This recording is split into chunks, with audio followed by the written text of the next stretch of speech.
PM Modi अपने cabinet में बड़ा बदलाव करने की तैयारी में हैं, लेकिन इस बदलाव को शिवसेना की वजह से टाला जा रहा था। लेकिन अब वह किसी भी दिन हो सकता है, क्योंकि बीजेपी और शिवसेना के बीच डील लगभग पक्की हो गई है।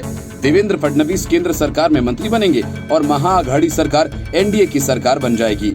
सूत्रों का कहना है कि बीजेपी के साथ दोबारा गठजोड़ के बाद बीजेपी के 2 उप मुख्यमंत्रियों के साथ उद्धव ठाकरे मुख्यमंत्री की कुर्सी पर बने रहेंगे। प्रधानमंत्री नरेंद्र मोदी की कैबिनेट का विस्तार महाराष्ट्र की सियासत में एक बड़ा उलटफेर कर सकती है। सियासी गलियारों में इस बात की चर्चा है कि बीजेपी और शिवसेना के बीच पर्दे के पीछे से बातचीत चल रही है और इसी वजह से पीएम मोदी की कैबिनेट का विस्तार रुका हुआ है। ये कैबिनेट विस्तार किसी भी दिन हो सकता है। हालांकि दोनों पार्टियों के बीच देवेंद्र फडणवीस की भूमिका पर विचार विमर्श हो रहा है। सूत्रों का कहना है कि देवेंद्र फडणवीस को पीएम मोदी की कैबिनेट में जगह देकर दिल्ली बुलाया जा सकता है।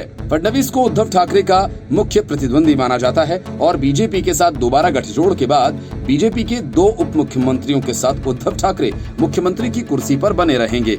हालांकि देवेंद्र फडणवीस ने भी ऐसी अटकलों को खारिज किया था और कहा था कि वे महाराष्ट्र में ही रहेंगे।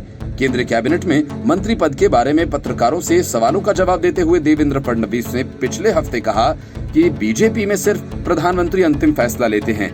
जो कुछ भी वे फैसला करेंगे सभी को स्वीकार होता है। पार्टी ने महाराष्ट्र में मुझे विपक्ष के नेता की भूमिका दी है और मैं इसे मजबूती से निभा रहा हूँ। मुझे नहीं लगता कि मुझे दिल्ली जाने की आवश्यकता है। पार्टी इस बारे में फैसला लेगी।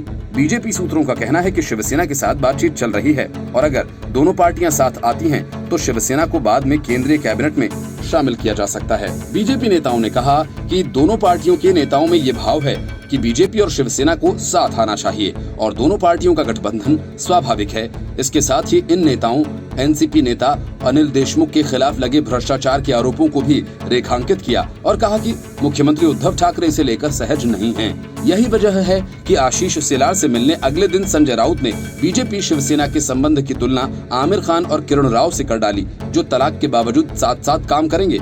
8 जून को पीएम मोदी और उद्धव ठाकरे के बीच महाराष्ट्र के मुद्दों को लेकर हुई व्यक्तिगत बातचीत के बाद दोनों पार्टियों के साथ आने की अफवाहों ने जोर पकड़ लिया था। पीएम मोदी और उद्धव ठाकरे की मुलाकात के बाद संजय राउत ने मोदी को देश का सबसे बड़ा नेता बताया था।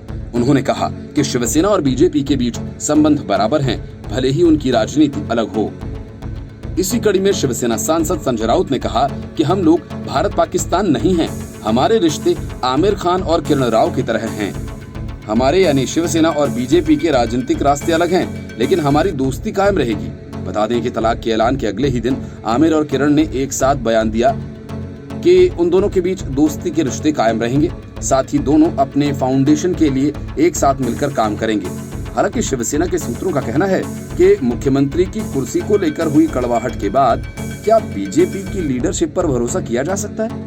फिलहाल शिवसेना की प्राथमिकता आगामी बीएमसी और ठाणे निगम चुनाव की है।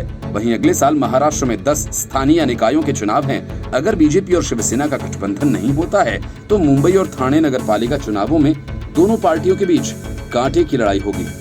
Bureau report, news of India.